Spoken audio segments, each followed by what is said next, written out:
नमस्ते बच्चों।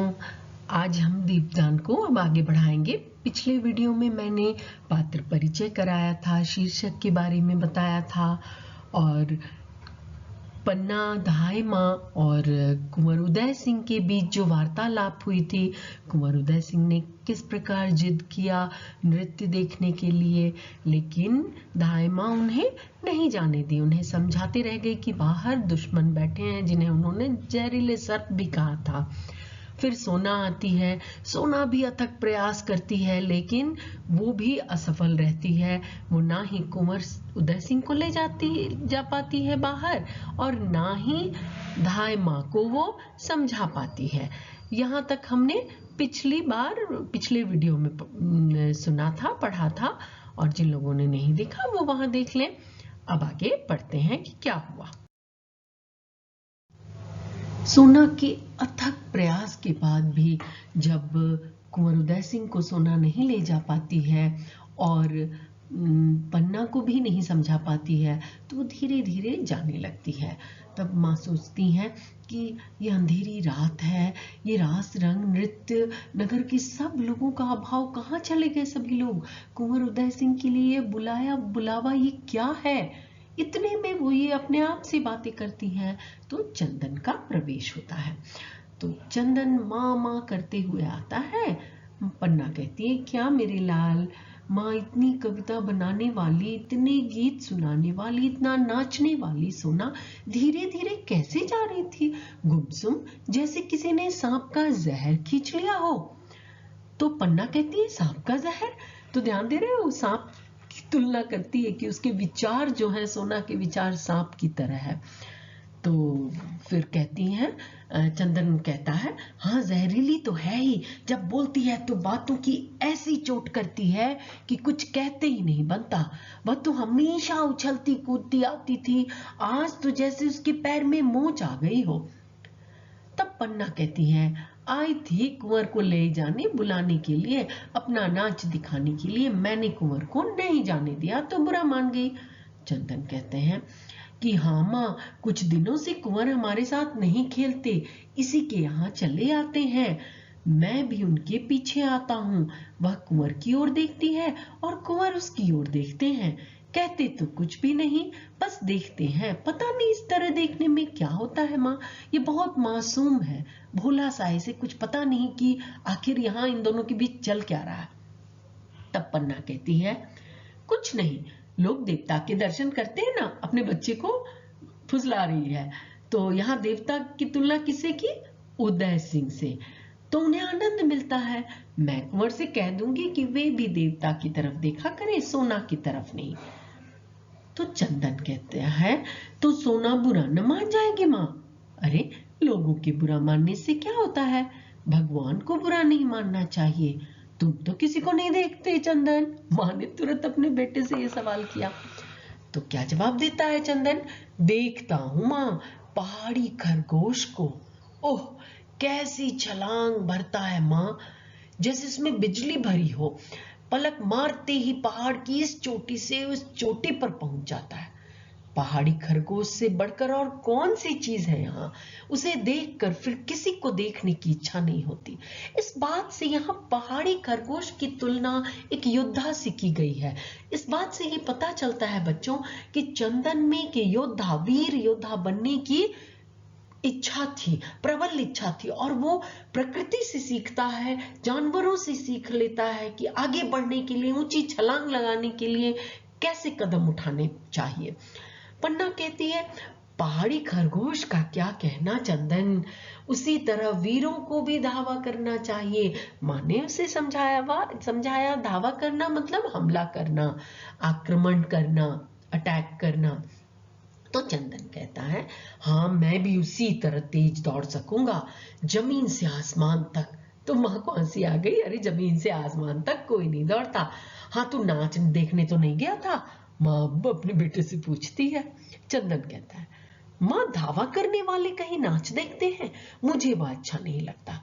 हाँ, कुंवर को अच्छा लगता है। कुंवर कहाँ है माँ?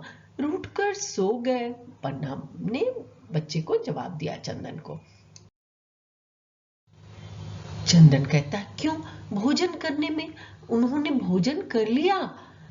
पन्ना कहती है नहीं, पर कुंवर तुम्हारे उठने से नहीं उठेंगे। उसने नहीं बताया कि वो क्या बात हुई थी। तुम भोजन कर लो, मैं थोड़ी देर बाद उन्हें उठाकर भोजन करा दूंगी। तो चंदन कहता है मुझे अकेले भोजन करना अच्छा ना लगेगा माँ। अरे भोजन कर लो मेरी चंदन, मेरे लाल, सज्जा ने तुम्हारे लिए अच्छा भोजन बनाया है। वह तुम्हें अच्छी अच्छी बातें सुनाते हुए भोजन करा देगी। मैं अभी आती हूँ, तुम्हारी माला टूट गई थी ना, उसी को ठीक कर रही हूँ, बस थोड़े दाने और रह गए हैं। पन्ना ने चंदन से कहा। तो चंदन कहता है माँ, कल कुंवर की माला भी ठीक कर देना, वह भी टूट रही है, सोना ने उसे पकड़कर खींच दिया था। तो इससे क्या लग रहा है कि इन दोनों के बीच, कुंवर उदय सिंह और सोना के बीच थोड़ी ज्यादा नजदीकी आ गई है। पन्ना कहती है अच्छा चंदन, वह भी ठीक कर दूंगी। तो चंदन वहां से चला जाता है भोजन करने के लिए। तब पन्ना सोचती है मेरा भोला लाल कितना सीधा है, कितना भोला है। जब पूछा कि तुम किसी को नहीं देखते, तो कहता है देखता हूं माँ, पहाड़ी खरगोश को। और हंसने लगती है पहाड़ी खरगोश को। वाह मेरे चंदन।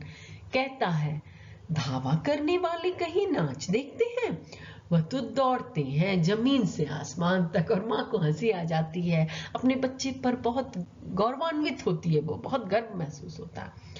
अचानक एकाएक घर की कुछ चीजों के गिरने की आवाज आती है। शीघ्रता से सामली आती है। याद है सामली का मैंने परिचय दिया था कि वो अंतःपुर की परिचारिका थी। परिचारिका मतलब सेविका। अंतःपुर जहां स्त्रियां राजमहल में रहती थी वहां। तो सामली आती है धाय माँ करते हुए। पन्ना ने कहा कौन कौन सामली? दाई माँ, कुंवर कहाँ है? कुंवर जी कहाँ है? क्यों? कुंवर जी को क्या हुआ? उनका जीवन संकट में है। कहाँ, कैसे? या तुम क्या कह रही हो? उनका जीवन बचाओ दाई माँ। तो पन्ना कहती है सामली कहाँ है कुंवर जी? वो खुद घबरा जाती है कि कहीं बाहर तो नहीं चले गए। सामली कहती, रोती है, बिलखते हुए मतलब रोते हुए, हाय सर्वनाश हो रहा है। क्या मेवाड़ को ऐसे ही दिन देखने थे? क्या चित्तौड़ के साके का यही फल होना था? हाय क्या हो रहा है? यही भाग्य में लिखा था चित्तौड़ के। तुलजा भवानी, तुम चित्तौड़ की देवी हो, कैसे कहूं कि तुम्हारे त्रिशूल में अब शक्ति नहीं। वो कहती है कि माँ, तुलजा भवानी से, कि अब तुम मेवाड़ की रक्षा क्यों नहीं कर रही? मेवाड़ के भाग्य में। बस इतना ही कहकर चुप होती है कि पन्ना कहती है सो रहा है। वो तो दौड़कर चली गई थी ना कुंवर को देखने। वापस आ कहती है सो रहा है मेरा कुंवर, मेरा कुंवर सो रहा है, कहीं तो कुछ नहीं हुआ। कुंवर जी रूठ गए थे, वे तलवार लिए हुए भूमि पर ही सो गए हैं। तलवार उनके हाथों से खिसक गई है, पर वे शांति से सो रहे हैं, और मेरे के वो कुंवर को कुछ नहीं हुआ। तो सामली कहती है कुंवर अच्छे हैं, बहुत अच्छी बात, तुलजा भवानी कुशल करे, पर धाय माँ, महाराणा विक्रमादित्य जी की हत्या हो गई। कौन थे महाराणा विक्रमादित्य? महाराणा सांगा के दो बेटे बचे हुए हैं ना, विक्रमादित्य और कुंवर उदय सिंह, ये दो हैं। तो कुंवर उदय सिंह के बड़े भाई जो अभी राजा हैं, तो उनकी हत्या किसने कर दी? पन्ना पूछती है हत्या हो गई, किसने की? तो बनवीर ने, वही दासी पुत्र बनवीर है ना। महाराणा सो रहे थे, और सोते हुए महाराणा पर उसने अवसर पाकर उनकी छाती में तलवार झोंक दी। छाती चेस्ट को बोलते हैं ना, उसमें तलवार से मार दिया। तो पन्ना कहती है हाय महाराणा विक्रमादित्य जी, यह मैं पहले ही जानती थी, और रोने लगती है। सामली कहती है बनवीर ने नगर भर में आज नाच गान का त्योहार मनाया, जिससे नगर निवासियों का ध्यान कहाँ रहे? सब तुलजा भवानी के मंदिर के पास नाच देखने में लगे रहे, और मौका देखकर वह राजमहल गया। अंतपुर में तो आता ही जाता था, उसको कोई सिपाही नहीं रोकता था। क्यों नहीं रोकता था? मैंने बताया था, क्योंकि उसने क्या किया था, बनवीर महाराणा विक्रमादित्य से दोस्ती कर लिए हुए था, तो किसी ने रोका ही नहीं। उसने महाराणा के कमरे में जाकर उनकी हत्या कर दी, और ये कहकर वो रोने लगती है। पन्ना कहती है आज कुछ समय नाच रंग की बात सुनकर मेरे में शंका हुई थी, मेरे मन में शंका हुई थी, और इसीलिए वो कुंवर को बाहर नहीं जाने देती है। इसलिए मैंने कुंवर को वहां जाने से रोक दिया था। संभव था कि कुंवर वहां जाते और बनवीर अपने सहायकों से कोई कांड रच देता। तब शामली कहती है, इसलिए मैं दौड़ी आई हूं दाहिमा। लोगों ने बनवीर को कहते सुना है कि वह कुंवर उदय सिंह को भी सिंहासन का अधिकारी समझकर जीवित रहने नहीं देगा। वह निष्कंटक राज्य करेगा दाहिमा। निष्कंटक का क्या अर्थ है? कांटे रहित। उस बनवीर के लिए रास्ते का दो कांटा कौन था? एक विक्रमादित्य और दूसरे कुंवर उदय सिंह। ये दोनों अगर मर जाएंगे, ये दोनों नहीं रहेंगे, ये उनके रास्ते का कांटा, तो कौन राजा बन जाएगा? बनवीर आसानी से बन सकता है ना। इसीलिए निष्कंटक, बिना कांटे का। तो पन्ना कहती, विलासी और अत्याचारी राजा कभी निष्कंटक राज्य नहीं कर सकता। शामली ने कहा, लेकिन रक्त से भीगी तलवार लेकर वह सीना ताने हुए महल में गया है। रक्त से भीगी तलवार, क्योंकि अभी अभी विक्रमादित्य की हत्या की है उसने। पन्ना कहती है, लोगों ने उसे पकड़ा नहीं, सैनिक चुपचाप देखते ही रहे। तो शामली ने जवाब दिया, सैनिकों को उसने अपनी तरफ मिला लिया है, लोग उससे डरते हैं। महाराणा विक्रमादित्य का भी राज्य तो ऐसा नहीं था कि लोग उनसे प्रेम रखते, क्योंकि वो मैंने बताया था ना, 7,000 पहलवानों की कुश्ती देखने में ही लगे रहते थे और उनके पहलवानों की सहायता से राज्य नहीं चल सकता। अभी सामंत महाराणा से असंतुष्ट थे, सब विक्रमादित्य से दुखी थे, सब उम्मीद कर रहे थे कि कब कुंवर उदय सिंह बड़े होंगे और हमें नए राजा मिलेंगे। पन्ना कहती है, अब क्या होगा? शामली ने कहा, थोड़ी देर बाद ही वह कुंवर जी को मारने आएगा। आज की रात बहुत अंधेरी है। आज की रात में वह अपने को पूरा महाराणा बना लेना चाहता है। किसी तरह से हो कुंवर जी की रक्षा होनी चाहिए दाहिमा। पन्ना कहती है, कुंवर की रक्षा अवश्य होगी। अब मेवाड़ का उत्तराधिकारी यही तो राजपूती रक्त है, सभी तो खत्म हो गए हैं। दासी पुत्र बनवीर को चित्तौड़ सहन नहीं करेगा, उसे राजा के रूप में स्वीकार नहीं करेगा। तो शामली कहती है, यह तो बाद की बात है, आगे की बात है। अभी कुंवर जी को रक्षा किस प्रकार करोगी, ये सोचो। पन्ना ने कहा, मैं इस अंधेरी रात में ही उसे लेकर कुंभलगढ़ भाग जाऊंगी। तो शामली ने कहा, और चंदन कहाँ रहेगा? जहां भगवती तुलजा उसे रखेंगे। अपने बेटे को भी त्याग कर वो जाने को तैयार है। मेरे महाराणा का नमक मेरे रक्त से भी महान है। नमक से रक्त बनता है, रक्त से नमक नहीं। यहाँ क्या अर्थ है बच्चों? नमक बेसिकली कर्तव्य, जिसका नमक उसने खाया है, महाराणा के यहाँ कर्म कर रही, कार्य कर रही है, तो उनका नमक खाया है, तो नमक को निभाना है, कर्तव्य को निभाना है और कुंवर उदय सिंह को बचाना है। और ममत्व और कर्तव्य में कर्तव्य बड़ा है, क्योंकि उसने कहा नमक से ही तो रक्त बनता है, हम खाते हैं तो खून बनता है, खून से तो कभी नमक नहीं बनता, इसलिए महान नमक है, कर्तव्य है।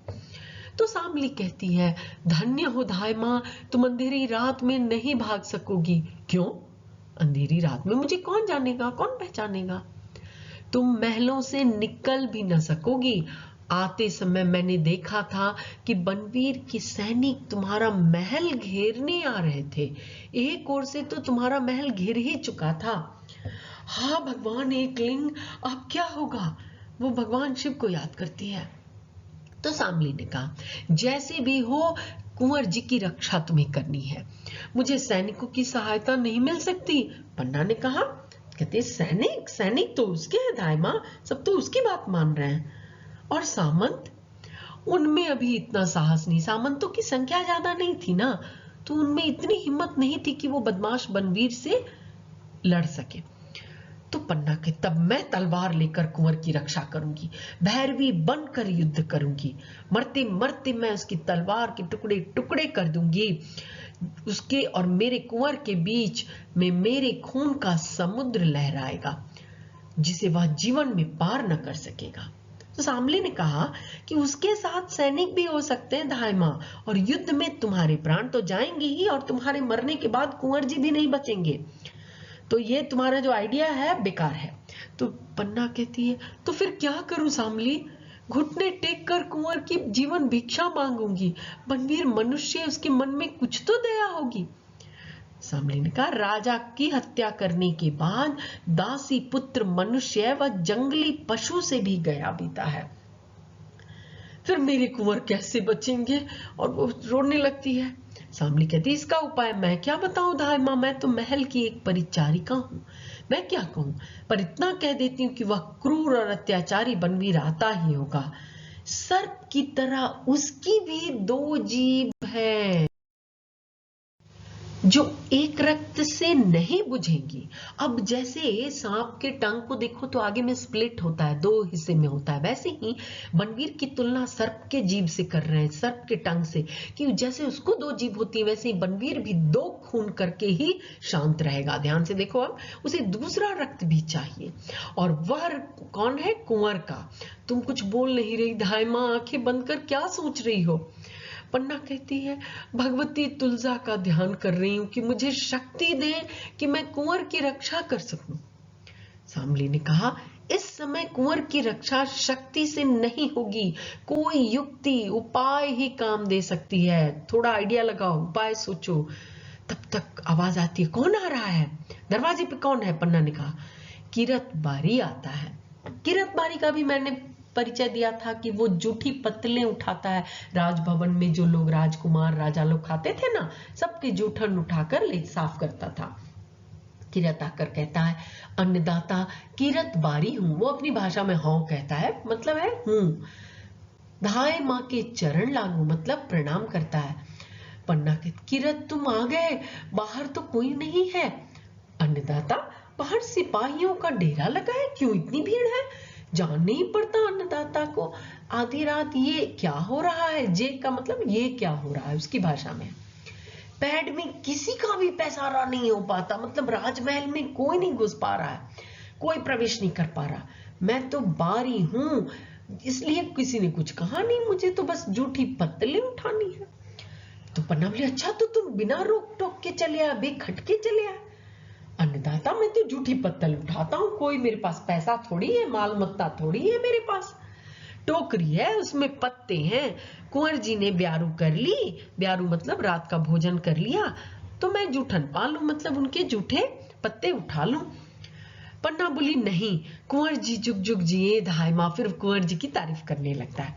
जब से कुंवर जी बूंदी से आए हैं, सगर महल में उजियारा फैल गया है, और राणा विक्रमाजीत, विक्रमादित्य को वो विक्रमाजीत, राणा को राणा कह रहा है बिगाड़ कर, उसकी भाषा वैसी है। जब हर भजन करेंगे तो धाय माँ अपना चोर छत्तर कुंवर जी को ही तो चौपेंगे। मतलब हर भजन करना मतलब जब वो रिटायर करेंगे, बूढ़े हो जाएंगे, राजगद्दी छोड़ देंगे, भगवान का नाम लेने लगेंगे, तब वो अपनी गद्दी किसे देंगे? कुंवर सिंह को ही देंगे ना। तो जब कुंवर जी राणा होंगे ना, तो सगर जहान, पूरी दुनिया उनकी बंदगी करेगी, उनको नमन करेगी। सच जानिए धाय माँ, कुंवर जी के स्वरूप दर्शन दाखिल है, मैं तो उनके लिए अपनी जान तक हाजिर कर सकता हूँ। अरे धाय माँ, क्या सोच रही है? उसने पूछा। पन्ना कहती है, हाँ मैं सोच रही हूँ, तुम बाहर जाके देखो। शामली से कहती है, तुम बाहर जाके देखो सिपाही कहाँ कहाँ खड़े और कितने सिपाही हैं। शामली कहती है, ठीक है, और चली जाती है। तब कहती है, तो किरत तुम कुंवर जी को बहुत प्यार करते हो? अन्नदाता, प्यार कहने में जबान पर कैसे आए, वो तो दिल की बात है, मौके पे ही देखा जाता है। और कहने को तो मैं कह ही चुका हूं कि उनके लिए अपनी जबान तक हाजिर कर सकता हूं। जान तक हाजिर कर सकते हो? ऐसी बातों में 3 दरवाजा नहीं हराते धाय माँ, मौके पर ही देखा जाता है। तो 3 दरवाजा मतलब ऐसे ही बात को घुमाया नहीं जाता, जब कहा जाता है तो उसे बस ऐसे ही प्रूव कर लिया जाता है। तो वह मौका आ गया है किरत। मौका? कैसा मौका? कुंवर जी को बचाने का। किरत को गुस्सा आ जाता है, कौन के सिर पे भौरी बाबा की आंख चढ़ी है? मतलब कि किसकी इतनी हिम्मत हो गई है जो कुंवर जी का बाल भी बांका कर सके, कुंवर जी का इतना भी बिगाड़ सके? वो गुस्से में आ गया, और वो भी किरत के रहते। धाय माँ, हंसी तो नहीं कर रही आप? पन्ना बोली, नहीं किरत, हंसी का समय नहीं है, कुंवर जी के प्राण संकट में है। कौन है जिसने सूरज पे धूल उछाली है? सूरज कुंवर को कहा गया है ना। तो पन्ना कहती है, बनवीर। अरे वही बनवीर जो महाराणा विक्रमादित्य के दरबार में बंदर सरीखा नाचता है, मतलब बंदर जैसा नाचते रहता है। तो बनवीर को बंदर कहा है किरत ने। पन्ना कहती है बहुत बातों का समय नहीं है, बोलो कुंवर जी को बचाओगे?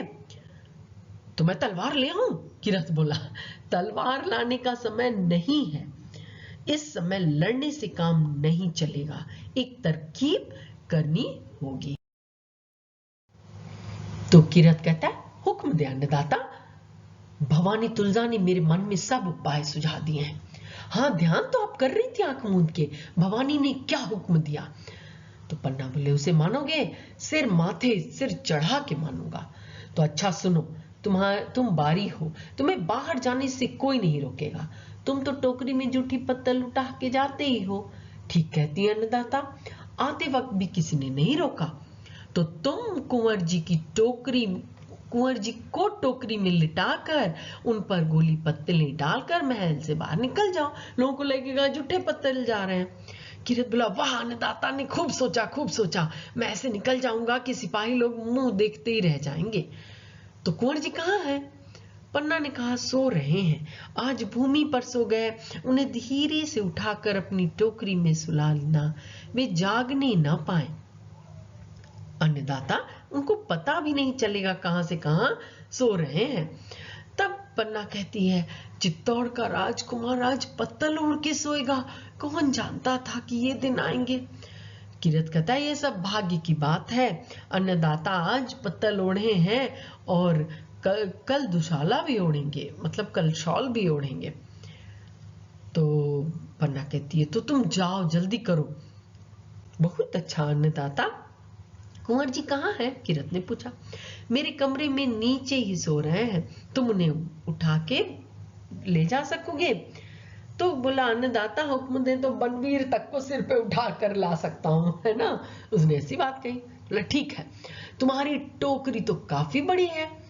अन्नदाता, आपके जस ने ही मेरी टोकरी बड़ी की है। किरत बोला, सारी राजमहल की पत्तलें छोटी टोकरी में कैसे आ सकती हैं? और अन्नदाता, आज तो बनवीर के साथ बहुत सामंतों ने खाना खाया है, मैंने भी सोचा आज बड़ी टोकरी ले चलूं, सो ले आया। तो क्योंकि आज जो उत्सव मनाया गया था ना, तो ज्यादा लोगों ने खाया है खाना, इसलिए वो बड़ी टोकरी लाया था। तो किरत कहता है, अन्नदाता आप तकलीफ ना उठाएं, मैं सब कर लूंगा। और हाँ, कुंवर जी को लेकर तुम बेरिस नदी के किनारे मिलना, जहां श्मशान है। माँ ने कहा कि तुम बेरिस नदी के किनारे श्मशान, मरघट को बोलते हैं, जहां ग्रेवयार्ड जो बोलते हैं। किरत कहता है, ठीक है अन्नदाता, वहीं मिलूंगा, वहां मुझ पर किसी भी आदमी की नजर न पड़ेगी। तो जाओ किरत, आज तुम जैसे एक छोटे आदमी ने चित्तौड़ के मुकुट को संभाला है, एक तिनके ने राज सिंहासन को सहारा दिया है, तुम धन्य हो। किरत कहता है, अन्नदाता धन्य तो आप हैं कि मुझको आपने ऐसी सेवा करने का काम सौंपा। तो मैं चलूं? इतने में सामली को भेजा था ना देखने के लिए कि किधर कितने सिपाही हैं, तो वो अब आ जाती है, बताती है, दाइमा महल चारों तरफ से सिपाहियों से घिर गया है। उत्तर की तरफ, उत्तर मतलब नॉर्थ की तरफ 7 सिपाही हैं, बाकी तीनों तरफ 20-20 सिपाही हैं, तो केवल नॉर्थ में थोड़ा सा कम है। शायद उत्तर की तरफ के सिपाही बनवीर को लेने गए हैं। तो पन्ना कहती है, कोई चिंता की बात नहीं सामली, तुम यहीं ठहरना, मैं अभी आती हूं। देख के क्या करोगी? मैं तो देख आई हूं। उसे लगा कि वो फिर देखने जा रही कौन कौन सिपाही है। कुंवर को बचाने का कोई उपाय सोचो। पन्ना कहती है, अभी आती हूं। और वहां से वो फिर किरत जो है, किरत के साथ चली जाती।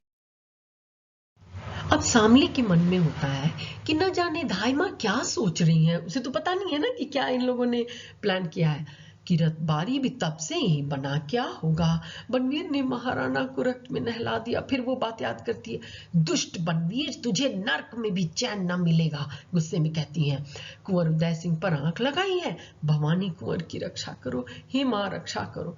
तब तक पन्ना वापस आती हैं और कहती है अब सब ठीक है, कुंवर की रक्षा हो गई। और खुशी से सामने कहती है हो गई कैसे? कीरत ने अपनी टोकरी में कुंवर को सुला दिया और ऊपर से पत्तलें ढक ली और उन पर पानी छिड़क दिया। वो उन्हें लेकर बेखट के महल से बाहर हो जाएगा, कोई उससे कुछ पूछेगा भी नहीं। कुंवर जी बच गए, कुंवर जी बच गए। सामली कहती है वाह दाई माँ, बहुत अच्छा सोचा। सिपाही समझेंगे कि बारी जूठी पतले ले गया, लेकिन उसमें तो कोई कुछ पूछेगा ही नहीं। कुंवर जी बच गए, चित्तौड़ के भाग्य से ही वे बचेंगे। सामली कहती है जरूर बचेंगे, पर वह सब तुम्हें किसने सुझाया? तो पन्ना कहती है भवानी ने। मैंने आंख बंद कर उनका ध्यान किया, उसी समय बारी आया और उसने कहा मैं जूठी पत्तल उठाता हूँ, कोई माल मत्ता तो मेरे पास है ही नहीं, टोकरी है उसमें पत्ते हैं, बस भवानी ने यही बात मुझे सुझा दी कि यही सही तरीका है भेजने का। तो सामली कहती है पर एक बात है दाई माँ। क्या? बनवीर यहाँ जरूर आएंगे, वे तुम्हारे महल में कुंवर की खोज करेंगे। जब वे कुंवर को नहीं पाएंगे, तुमसे पूछेंगे तो तुम क्या उत्तर दोगी? कहा कह दूंगी कि मैं नहीं जानती। अरे इससे वे नहीं मानेंगे, वो तो अपनी सैनिकों को दौड़ाकर पकड़वा लेगा। क्रोध में आकर अगर उन्होंने तुम्हारे ऊपर तलवार चला दिया तो कुंवर जी तुम्हारे बिना कैसे जिएंगे? पन्ना कहती है मैं अपने प्राणों की भिक्षा मांगूंगी, जो आज तक चित्तौड़ में किसी नारी ने यह कार्य नहीं किया। अपनी आन मान को वो प्राणों से बढ़कर समझती हैं, पर मैं कुंवर के लिए अपने प्राण की भीख मांगूंगी। सामली कहती है बनवीर के सिर पर खून चढ़ गया है, दैत्य बन गया है, राक्षस जैसा वो व्यवहार कर रहा है, मॉन्स्टर। कुंवर जी को न पाकर वह तुम्हें जरूर मार डालेगा। पन्ना बोली मुझे उसकी चिंता नहीं है सामली। तो सामली कहती पर चिंता कुंवर जी की है, तुम्हारे बिना वे तो जीवित नहीं रहेंगे, फिर तुम्हारा बलिदान चित्तौड़ के किस काम आएगा? कुंवर जी को तो जीना ही है। तो पन्ना बोली सचमुच कुंवर जी मेरे बिना नहीं जिएंगे, थोड़ी सी बात पर तो रूठ जाते हैं, मुझे न पाकर उनका क्या हाल होगा? तो सामली बोली किसी तरह बनवीर को धोखा नहीं दे सकती। बोली दे सकती हूँ, किस तरह? कुंवर जी की शैया बेड पर किसी और को सुला दूंगी और चादर से सोच रही है ढक देगी। वह क्रोध में अंधाए रहेगा, पहचान भी नहीं कर सकेगा कि कौन सोया है। तो सामली बोली तो कुंवर जी की शैया पर किसे सुला दोगी? पन्ना बोली किसे सुला दूंगी? सामली मेरे हृदय पर वज्र गिर रहा है, वज्र मतलब पत्थर, कठोर हो गया है मेरा दिल, मेरी आंखों में प्रलय का बादल घुमड़ रहा है, मेरे शरीर की एक एक रोम पर बिजली तड़प रही है। वो बहुत परेशान है ये बात सोचकर, ये उपाय सोचकर। सामली बोली धाय माँ संभल जाओ, ऐसी बात ना कहो, कुंवर की सैया पर सुला दूंगी, उसी को सुला दूंगी जो मेरी आंखों का तारा है, चंदन को सुला दूंगी सामली, चंदन को। और वो सिसकियां लेने लगती है, रोने लगती। सुला दूंगी चंदन को, उस नन्हे से लाल को हत्यारे की तलवार के नीचे रख दूंगी, कह दूंगी कि इसके नन्हे से कलेजी पर हल्की सी चोट करना, बेचारा भी बालक है, भीषण प्रहार से मेरा लाल चौंक उठेगा। प्रहार मतलब चोट, आघात करना है ना, उसे कहते हैं। ये सारी बातें वो अपने मन में सोच रही हैं कि ऐसा मैं करूंगी, और सामली को भी बता रही हैं। तो सामली कहती है धाय माँ ऐसा मत कहो, ऐसा मैं नहीं सुन सकूंगी, महल के किसी कोने में छिपी रहूंगी। हाय तुम क्या कह रही हो, ऐसा मत करना धाय माँ, मैं यहाँ से जाती हूँ, मैं नहीं सुन सकती। और वो चली जाती है। पन्ना कहती है चली गई, ऐसा मैं नहीं सुन सकूंगी, जो मुझे करना है वो सामली सुन भी नहीं सकेगी। भवानी तुमने मेरे हृदय को कैसा बना दिया है, मुझे शक्ति दो, बल दो कि मैं राजवंश की रक्षा में अपना रक्त दे सकूं, रक्त मतलब अपने पुत्र का बलिदान दे सकूं, कुंवर उदय सिंह की रक्षा में अपने लाल को दे सकूं। यही राजपूतनी का व्रत है, यही राजपूतनी की मर्यादा है, यही राजपूतनी का धर्म है। वो अपने कर्तव्य, फिर यहीं पे नमक और रक्त में नमक को उसने चुना है। मेरा हृदय वज्र का बना दो, पत्थर सा बना दो, माता के हृदय के स्थान पर पत्थर रख दो, जिससे ममता का स्रोत बंद हो जाए और मैं कमजोर ना पड़ूं भवानी। मैं चित्तौड़ की सच्ची नारी बनूं, खींची राजपूतनी अपने रक्त से मंगल तिलक करे। इतना मन में वो सोचती है, तब तक चंदन वहां माँ माँ करते हुए खाना खाने गया था ना, आ जाता है। और चंदन और माँ के बीच की वार्तालाप मैं अगले वीडियो में आप लोगों को बताऊंगी।